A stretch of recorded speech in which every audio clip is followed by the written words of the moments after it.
Hello, ഞാൻ ആതിര. എല്ലാവർക്കും life and വർക്കിൻ്റെ പുതിയൊരു വീഡിയോയിലേക്ക് ഒരിക്കൽ കൂടി സ്വാഗതം.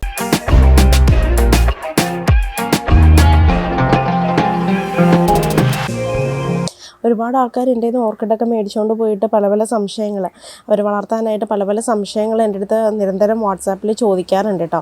കുറേയൊക്കെ ഞാൻ അതിന് റിപ്ലൈ കൊടുക്കാറുണ്ട്, കഴിവതും റിപ്ലൈ നൽകാറുണ്ട്. എന്നാലും ചിലതിടയ്ക്ക് വിട്ടുപോകാറുണ്ട് കേട്ടോ. അപ്പോൾ അവർക്കൊക്കെ വേണ്ടിയിട്ടുള്ളൊരു മറുപടിയാണ് ഇന്നത്തെ നമ്മുടെ വീഡിയോ എന്ന് പറയുന്നത്. അപ്പോൾ ഓർക്കിഡ്സ് ഞാൻ ഒരുപാട് വീഡിയോസ് ഓർക്കിഡ്സിൻ്റെ ഇതിന് മുന്നേ ചെയ്തിട്ടുണ്ട്. അപ്പോൾ നമ്മുടെ ഓർക്കിഡ് ഈ ഭയങ്കര വേനൽക്കാലമാണല്ലോ, ആ സമയത്ത് നമുക്ക് ഓർക്കിഡ് എങ്ങനെയൊക്കെ കെയർ ചെയ്യാം, വെള്ളം കൊടുക്കുന്നത് എങ്ങനെയാണ്, എന്തൊക്കെ വളങ്ങൾ അഡീഷണലായിട്ട് കൊടുക്കണം, എങ്ങനെയൊക്കെ പരിപാലിച്ച് കഴിഞ്ഞാൽ നമ്മുടെ ഓർക്കിഡ് നശിക്കാതിരിക്കും. അപ്പോൾ അതിനെക്കുറിച്ചാണ് നമ്മുടെ വീഡിയോ. എൻ്റെ ഒരു 30-35 വെറൈറ്റിയോളം പ്ലാന്റ്സ് ആണ് ഇപ്പോൾ സെയിലിനായിട്ട് ഞാൻ വെച്ചിട്ടുള്ളത് കേട്ടോ. അതിനകത്ത് ഡെൻഡ്രോബിയംസ് ആണ് 35 വെറൈറ്റി എന്ന് പറയുന്നത്. ഇതുപോലെ നല്ല ഹെൽത്തി ആയിട്ടുള്ള ഫ്ലവറിങ് ആവാറായിട്ടുള്ള പ്ലാന്റ് ആണ് സെയിൽ ചെയ്തുകൊണ്ടിരിക്കുന്നത്. അപ്പോൾ ഇതൊക്കെ ഓരോ വെറൈറ്റീസാണ്. അത് ചിലത് പ്ലാന്റ് നല്ല ഹൈറ്റിൽ പോകുന്ന വെറൈറ്റീസ് ഉണ്ട് കേട്ടോ. ഡെൻഡ്രോബിയത്തിൽ തന്നെ നിങ്ങൾ നട്ടു വളർത്തുന്നവർക്ക് അറിയാം, ചില പ്ലാന്റിൻ്റെ ഹൈറ്റ് നല്ല രീതിയിൽ പോകുന്നുണ്ട്. ചിലത് ഒരുപാട് ഹൈറ്റ് ഇല്ലാതെ ഉണ്ടോ, ഇതുപോലെ വലിയ ഹൈറ്റ് ഇല്ലാതെ പോകുന്ന പ്ലാന്റ്സുകളും ഉണ്ട്. അപ്പോൾ പ്ലാന്റ് ഹൈറ്റ് കണ്ടിട്ട് ഇതൊന്നും നമുക്ക് മനസ്സിലാക്കാൻ പറ്റില്ല, മെച്ചുവേർഡാണോ അല്ലാതെയാണോ എന്ന് മനസ്സിലാക്കാൻ പറ്റില്ല, സീഡ്ലിംഗ് ആണോ എന്നൊന്നും മനസ്സിലാക്കാൻ പറ്റില്ല. അത് കണ്ടോ. പിന്നെ ഒരുപാട് പേര് ചോദിക്കുന്നുണ്ട്, ഈ മുട്ട് വരാറായ പ്ലാന്റ് നമുക്ക് എങ്ങനെ ഐഡൻറ്റിഫൈ ചെയ്യാമെന്ന്. അത്യാവശ്യം നമുക്ക് അറിയാമല്ലോ, നമ്മൾ നട്ട് വളർത്താൻ തുടങ്ങിയിട്ട് എത്ര നാളായെന്ന് അറിയാം. അതനുസരിച്ചിട്ടൊക്കെ നമുക്ക് പ്ലാന്റ്സിനകത്ത് മുട്ട് വരുന്നൊരു സമയം നമുക്ക് കാൽക്കുലേറ്റ് ചെയ്ത് പറയാൻ പറ്റും. ഒരു 6 months ഒക്കെയാണ് മെയിനായിട്ട് പറയുന്നത്. പക്ഷേ ഒരു 5 months നമ്മൾ നോക്കുന്ന രീതി അനുസരിച്ചിട്ട് ചിലപ്പോൾ 5 monthsലാകുമ്പോഴത്തേക്കും ചിലത് ഫ്ലവറിങ് ആവും, ചിലപ്പോൾ 6 months കഴിയാറും ഉണ്ട് കേട്ടോ. അപ്പോൾ അതുകൊണ്ട് കറക്റ്റ് നമുക്ക് അതിനെപ്പറ്റി ഫ്ലവറിങ് ആവുന്നത് എപ്പോഴാണെന്ന് ഐഡൻറ്റിഫൈ ചെയ്യാൻ പറ്റില്ലെന്നുള്ളതാണ് സത്യം. അപ്പോൾ ഇത് നമ്മുടെ സോണിയ വെറൈറ്റിയാണ് കേട്ടോ. ഒരുപാട് പേര് എൻ്റെ നിന്ന് മേടിച്ച ഒരു പ്ലാന്റാണ് നമ്മുടെ ഈ സോണിയ എന്ന് പറയുന്നത്. നല്ല ഭംഗിയുള്ളൊരു വെറൈറ്റിയാണ്. അപ്പോൾ അതിൻ്റെ ഒരു മുട്ട വന്നത് ഞാൻ മാറ്റി വെച്ചതാണ് പ്ലാന്റ്. വേണ്ട, അപ്പോൾ ഇതിനകത്തൊരു ബഡൊക്കെ ഉണ്ട്. പക്ഷേ എപ്പോഴും എന്തെങ്കിലും പ്ലാന്റ്സിനകത്ത് ബഡ് കാണണമെന്നില്ല, ബഡ് വരുന്നതനുസരിച്ചിട്ട് പ്ലാന്റ് പോകുന്നുണ്ട് കേട്ടോ. അപ്പം ഫ്ലവറായിട്ട് എനിക്കിവിടെ ഇരിക്കാറില്ല, അതിന് മുന്നേ തന്നെ സെയിലായി പോകുന്നുണ്ട്. പിന്നെ ഒരു കണക്കിന് നോക്കിക്കഴിഞ്ഞാൽ നമ്മൾ ഫ്ലവറായിട്ട് മേടിക്കുന്നതിനെക്കാട്ടി ഏറ്റവും നല്ലത് ഫ്ലവറിങ് ആവാറായ പ്ലാന്റ്സ് കൂടുതൽ മേടിക്കുന്നതാണ് കേട്ടോ. ബഡൊക്കെ ആയിട്ട് വരുമ്പോൾ ചിലപ്പം നമ്മൾ അയക്കുന്ന പ്ലാന്റ് അല്ലേ, ചിലപ്പോൾ വല്ല ഡാമേജും പറ്റിപ്പോയാലോ പൂക്കൾക്കും ബഡ്സിനും ഒക്കെ. അതുകൊണ്ട് ഞാനങ്ങനെ ഫ്ലവറായിട്ട് അധികം ഇപ്പോൾ അയക്കുന്നില്ല. മെയിനായിട്ട് ഇതുപോലെ മെച്ചുവേർഡ് ആയിട്ടുള്ള പ്ലാന്റ്സ് അങ്ങ് സെയിൽ ചെയ്യുകയാണ് ചെയ്യാറുള്ളത്, കളർ ഐഡൻറ്റിഫൈ ചെയ്ത് വെച്ചിട്ട്.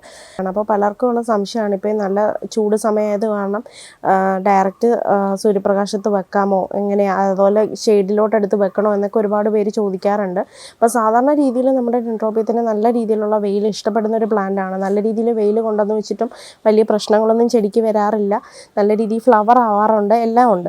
പക്ഷേ ഇപ്പോഴത്തെ ഈ ചൂടെന്ന് പറയുന്നത് നമുക്ക് പോലും സഹിക്കാൻ പറ്റാത്ത ചൂടാണ്, അത്ര കഠിനമായിട്ടുള്ള ചൂടാണ്. അപ്പോൾ ഈ ഒരു സമയത്ത് നട്ടുച്ചയ്ക്കുള്ള വെയിൽ നമ്മുടെ പ്ലാന്റ് ഡയറക്റ്റ് അടിക്കാതിരിക്കുന്നതാണ് കേട്ടോ ഏറ്റവും നല്ലത്.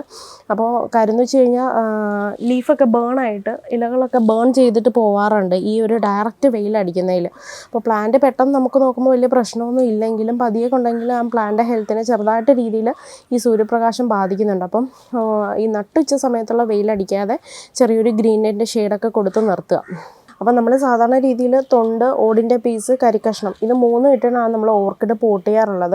അപ്പോൾ കൂടുതൽ ഞാൻ ഇതിന് മുന്നേ വീഡിയോയിൽ ഞാൻ പറഞ്ഞിട്ടുണ്ട്, ഈ മഴ സമയത്തൊക്കെ നമ്മൾ തൊണ്ട ഒഴിവാക്കിയിട്ട് വേണം പോട്ട് ചെയ്യാൻ. തൊണ്ട് ഒരുപാട് ആവരുത്, ഒച്ചിൻ്റെ ശല്യമൊക്കെ കൂടാറുണ്ട്, ചെടി ചീയുന്ന പ്രശ്നം ഉണ്ടാവാറുണ്ട്, അത് ചെതല വരാറുണ്ട്. ഇങ്ങനെയൊക്കെ പ്രശ്നങ്ങൾ നമ്മുടെ ഈ തൊണ്ടിടുമ്പോഴേ ഉണ്ടാവാറുണ്ട്.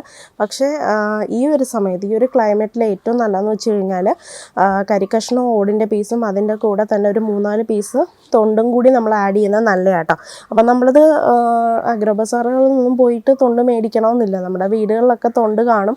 ആ തൊണ്ടൊരു 3-4 ദിവസം എടുത്തൊന്ന് വെള്ളത്തിൽ ഇട്ടുക. ഒരു 3-4 ദിവസം നല്ലപോലെ വെള്ളത്തിൽ ഇട്ട് കഴിയുമ്പോൾ നമുക്ക് അതിൻ്റെ കളർ കാണുമ്പോൾ തന്നെ അറിയാം തൊണ്ടിനകത്ത് നല്ലപോലെ കറയുണ്ട്. ആ കറ അങ്ങ് ഇളകിപ്പോവും. പിന്നെ നല്ലപോലെ വാഷ് ചെയ്ത് അപ്പോഴത്തേക്ക് ഈ കുതിർന്ന് കഴിയുമ്പോൾ നമുക്ക് കട്ട് ചെയ്യാനും എളുപ്പമുണ്ട്. അത് കട്ട് ചെയ്ത് കുറച്ച് ദിവസം വെയിലത്തിട്ട് നല്ലപോലെ ഉണക്കിയിട്ട് ആ തൊണ്ട് നമുക്ക് പോട്ടിംഗ് മിക്സിന് ആഡ് ചെയ്യാം കേട്ടോ. ഒരു ഒരു ചൂട് സമയത്ത് 2 നേരം ഉറപ്പായിട്ടും നമ്മൾ ചെടികൾക്ക് വെള്ളം കൊടുക്കണം. അതിപ്പോൾ 2 നേരം എന്ന് പറയുമ്പോൾ രാവിലെ ഉച്ചയ്ക്കും കൊണ്ടുവന്ന് വെള്ളം ഒഴിക്കരുത്. രാവിലെ ഒഴിക്കുക, പിന്നെ ഒന്ന് വൈകുന്നേരം എന്ന് വെച്ച് കഴിഞ്ഞാൽ ഒരു 4 മണി 5 മണി ആ ഒരു ഇടയിൽ വേണം ഒഴിക്കാൻ കേട്ടോ. രാത്രിയിൽ ഒഴിക്കാൻ പാടില്ല. അതുപോലെ തന്നെ നട്ടുച്ചയ്ക്കും നമ്മൾ ഓർക്കിഡ്സിന് വെള്ളം കൊടുക്കരുത് കേട്ടോ. എപ്പിഫൈറ്റ് ആയിട്ട് വളരുന്നവയാണല്ലോ നമ്മുടെ ഓർക്കിഡ്സ് എന്ന് പറയുന്നത്. അപ്പോൾ ഒരു ചൂട് സമയങ്ങളിൽ ഓർക്കിഡ്സ് വെക്കുന്ന സ്റ്റാൻഡുകളുടെ അടിയിലൊക്കെ നമുക്ക് ചെറിയ ബേസിനുകളിൽ വെള്ളം സ്റ്റോർ ചെയ്ത് വെക്കാം കേട്ടോ. വരൾച്ചയുള്ള സമയങ്ങളിൽ തികച്ചും നമുക്ക് കെമിക്കലായിട്ടുള്ള വളങ്ങൾ മാറ്റി വെച്ചിട്ട് ജൈവ രീതിയിൽ തന്നെ നമുക്ക് വളപ്രയോഗം നടത്താം. അപ്പോൾ ജൈവ രീതിയിൽ ഞാൻ അങ്ങനെയാണ് നൽകാറുള്ളത്. ജൈവ രീതിയിൽ കൊടുക്കുമ്പോൾ നമുക്ക് ചാണകത്തിൻ്റെ സ്ലറി എന്ന് വെച്ചാൽ ചാണകം പുളിപ്പിച്ചിട്ട് അത് നേർപ്പിച്ച് നമുക്ക് ചെടികൾക്ക് കൊടുക്കാം, അല്ലെങ്കിൽ ഗോമൂത്രം കൊടുക്കാം. പിന്നെ പൂക്കാറായ പ്ലാന്റ്സിനാണെങ്കിൽ നമുക്ക് കടലപ്പിണ്ണാക്ക് പുളിപ്പിച്ചിട്ട് നേർപ്പിച്ചൊഴിക്കാം. അപ്പോൾ ഈ രീതിയിലൊക്കെ നമുക്ക് ചെടികൾക്ക് ഈ സമയത്ത് ഈ വരൾച്ച സമയങ്ങളിൽ നമുക്ക് ചെടികൾക്ക് ഈ രീതിയിലുള്ള ജൈവ വളങ്ങൾ നൽകാം.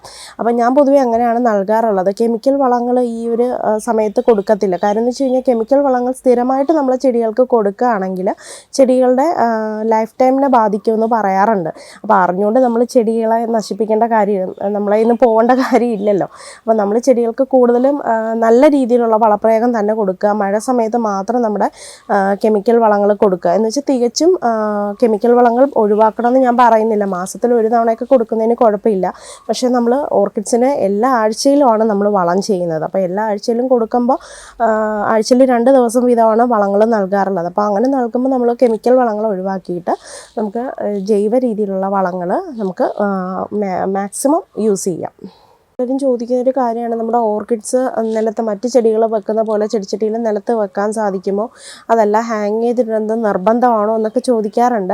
അപ്പം ഞാൻ പറയുന്നത് കൂടുതലും ഹാങ് ചെയ്തിടുക, അല്ലെങ്കിൽ സ്റ്റാൻഡുകൾ എന്തെങ്കിലുമൊക്കെ ഉണ്ടെങ്കിൽ സ്റ്റാൻഡുകൾ സെറ്റ് ചെയ്യുക എന്നുള്ളതാണ്. കാര്യം എന്ന് വെച്ച് കഴിഞ്ഞാൽ പലരും പലയിടങ്ങളിലും ഒച്ചുകളുടെ ശല്യം ഒരുപാടാണ്. മഴ സമയമായാലും അല്ലെങ്കിലുമൊക്കെ ഒച്ചുകൾ ഭയങ്കരമായിട്ട് ശല്യം ചെയ്യുന്ന ഒരു പ്ലാന്റാണ് നമ്മുടെ ഓർക്കിഡ്സ് എന്ന് പറയുന്നത്. അതിൻ്റെ ഇലയും തണ്ടും മുട്ടും വേരും എല്ലാം തന്നെ തിന്ന് നശിപ്പിച്ച് ചെടിയെ മൊത്തത്തിൽ നശിപ്പിച്ച് കളയുന്നൊരു സാധനമാണ്.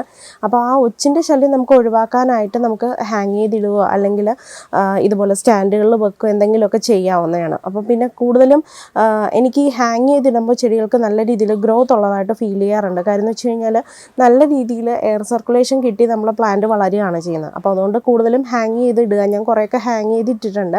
പിന്നെ നമുക്ക് ഓർക്കിഡ്സിന് പൊതുവേ രോഗങ്ങളും കീടങ്ങളും ഒന്നും അധികമായിട്ട് കാണാറില്ല. പിന്നെ ചെറിയ പ്രാണികളുടെ ശല്യം നമ്മുടെ ബഡ്സ് വരുന്ന സമയത്ത് കുഞ്ഞു കുഞ്ഞു പ്രാണികളുടെ ശല്യം വരാറുണ്ട് ചിലതിനകത്ത്. അപ്പോൾ അത് ചെയ്യേണ്ടതെന്ന് വെച്ച് കഴിഞ്ഞാൽ മാസത്തിൽ 1-2 തവണ നമുക്ക് വേപ്പെണ്ണ ജൈവ രീതിയിൽ തന്നെ നോക്കേണ്ട കാര്യം മാത്രമേ ഉള്ളൂ. വേപ്പെണ്ണ നമുക്ക് മാസത്തിൽ 2 തവണ നമ്മൾ സ്പ്രേ ചെയ്ത് കൊടുക്കുകയാണെങ്കിൽ ഇങ്ങനെയുള്ള പ്രാണികളൊന്നും നമ്മുടെ ചെടികളെ അറ്റാക്ക് ചെയ്യാതിരിക്കും. പിന്നെ അടുത്തൊരു പ്രശ്നം വരുന്നതെന്ന് വെച്ചാൽ ചീയലിൻ്റെ രോഗമാണ്. അത് നമ്മൾ ഈ ഒരു സമയത്ത് ഒട്ടുമേ പേടിക്കേണ്ട. നമ്മുടെ വേനൽക്കാലത്ത് ഒരിക്കലും പേടിക്കേണ്ട കാര്യമില്ല ഈ ചീയലെന്ന് പറയുന്നത്. മഴ സമയത്ത് മഴയത്ത് ഡയറക്റ്റ് ഇരിക്കുന്ന ചെടികൾക്കാണ് കൂടുതൽ ഇത് വരാറുള്ളത്, ഫംഗൽ രോഗങ്ങളൊക്കെ വരാറുള്ളത്. അഥവാ അങ്ങനെ എന്തെങ്കിലും പ്രശ്നങ്ങൾ ഉണ്ടെങ്കിൽ തന്നെയും നമുക്ക് സാഫ് അല്ലെങ്കിൽ എൻഡോഫിൽ പോലുള്ള ഏതെങ്കിലും ഫംഗിസൈഡ് അല്ലെങ്കിൽ ജൈവ രീതിയിലുള്ള ഏതെങ്കിലും ഫംഗിസൈഡ് നമുക്ക് ഡൈല്യൂട്ട് ചെയ്ത് എൻ്റെ ചെടികളുടെ ചോടുകളിലും ഇലയിലും ഒക്കെ തണ്ടിലും ഒക്കെ സ്പ്രേ ചെയ്ത് കൊടുക്കേണ്ട ആവശ്യമുള്ളൂ കേട്ടോ. അത് ഈ വേനൽക്കാലങ്ങളിൽ ചെയ്ത് കൊടുക്കേണ്ട കാര്യങ്ങളൊന്നുമില്ല.